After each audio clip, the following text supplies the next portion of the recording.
So I think they're gonna get that Porsche.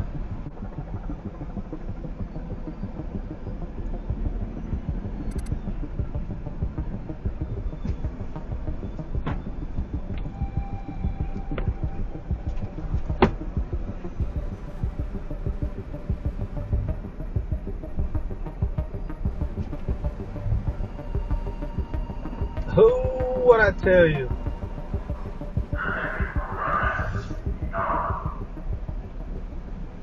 And that's how they do it, guys. That's how they do it. Well, guys, it looks like the future is here. Check out this cargo van, guys. It is based on an older Mercedes Sprinter, but I guess this company takes it and they make a full electric cargo van out of it. And if we squeeze through here, you can see the electric motor underneath. Believe it or not, this is also a fully electric cargo van. When you see the blue grills, that means electric. And in the back, it'll say e-transit electric. They both get a range of around 200 miles. I do 75 miles a day. I don't know. Should we get an electric cargo van, guys? Let me know. Let's go, let's go.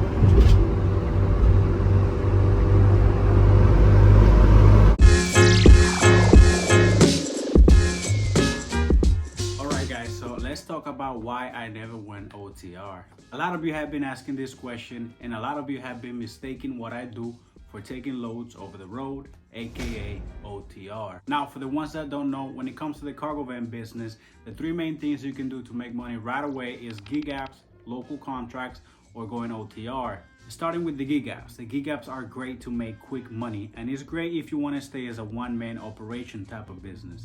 You can't really expand to have drivers because you're operating under an account that's verified by the company, but you get to work whenever you want, meaning it can be used as a part-time.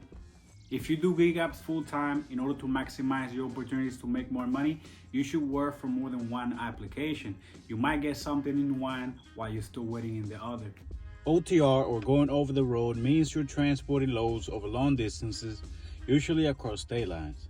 OTR driving typically pays more than local work, and 99% of the time you're doing these loads, you're not touching the freight, unlike most local work. Now, local contracts or local routes is what I do. These are obtained through a company or a carrier. You're pretty much a third-party contractor. These contracts, you need minimal requirements.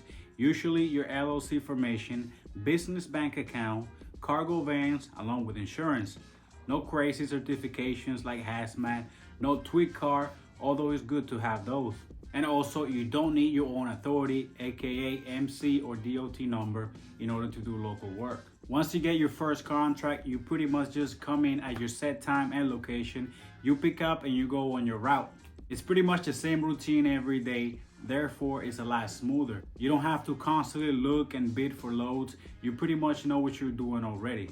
The main obvious reason why I didn't go OTR is simply because the area where I live is full of local opportunities. I live in a tri-state area, and these big sprinter vans are often more popular than box trucks in some areas because they're easy to drive through New York and other tight places.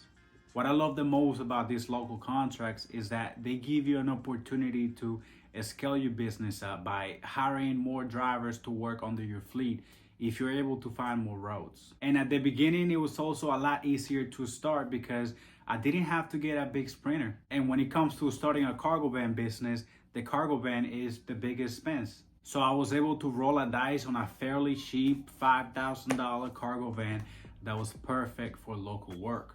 I also like the fact that these routes were a lot simpler. If I was doing OTR and I just dropped a load, it could be hours for me to find another one. In order to be successful when you go over the road, you need to have a lot of connections. Networking game is gotta be on point. I'm talking you gotta know a lot of dispatchers, a lot of brokers, people that can keep you busy, loads after loads. You need to understand the places you'll be going to, because if you're taking a load to a deserted area, it'll probably mean you have to come back without no loads. And that's losing money in this industry because you're not wasting time, wasting gas, and adding wear and tear to your vehicle without making any profits.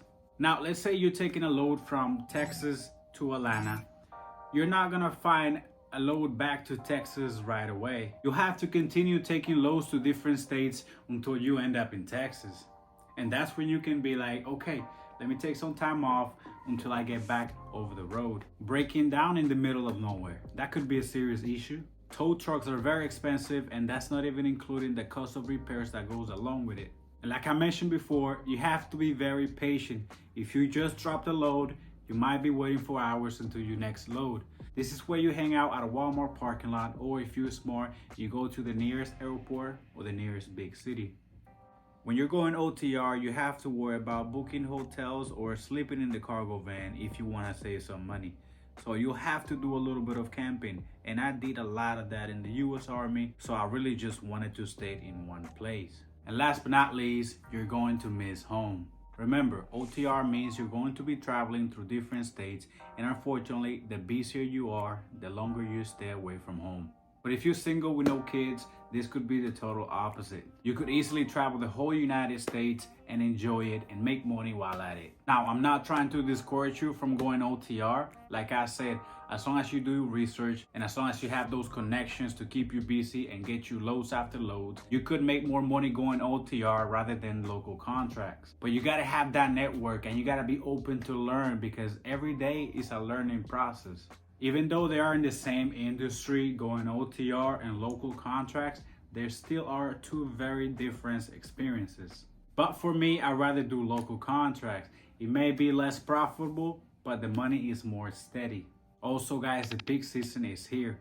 This is a great time to get some work or even to get started in the cargo van business, as the demand for more transportation is needed. All of my 4 contracts, I was able to acquire them during the peak season, so take full advantage of this time.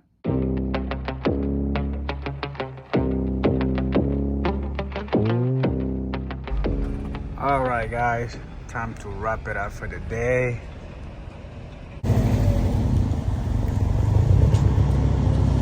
We're looking good, guys. That's my buddies, he just bought it. Go watch that video. And that's the other Transit Connect. My driver just got here. All right guys, so that is my take on going OTR. They both have their own pros and cons. You just gotta do your research and find out which one is best for you. Stop skipping the research bar, do your homework. All this information is free on YouTube, whether you wanna go OTR or you wanna stay local. And also guys, before I forget, stay safe through this holiday season, because for some reason, everyone seems to be in a rush. And it's nothing better than to make it back home in one piece. If you have any questions, drop them. And if you enjoyed this video, let me get a thumbs up. And as always, don't forget to stay hustling.